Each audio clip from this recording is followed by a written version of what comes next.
रक्षाबंधन पे एक बहुत ही प्यारा गाना लेके आए हैं भाई बहन के लिए।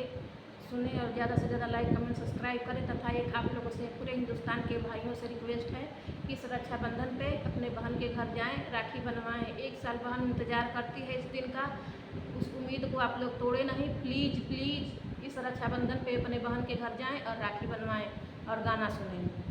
राखी के धागा की सनेहिया के रंगवा न छूट पावे हो, राखी के धागा के सनेहिया के रंगवा न छूट पावे हो।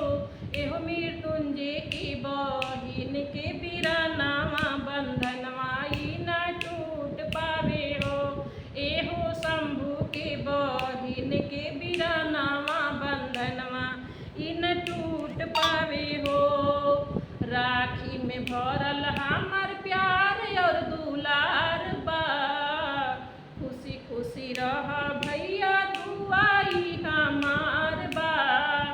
राखी में भरल हमार प्यार और दुलार बा, खुशी खुशी रह भैया दुआई हमार बा। राखी के धागा के सनेहिया के रंगवा न छूट पावे हो, राखी के धागा के सनेहिया के रंगवा न छूट पावे हो। एहो अनंत के बहिन के बिरनावा बंधनवा ई न टूट पावे हो।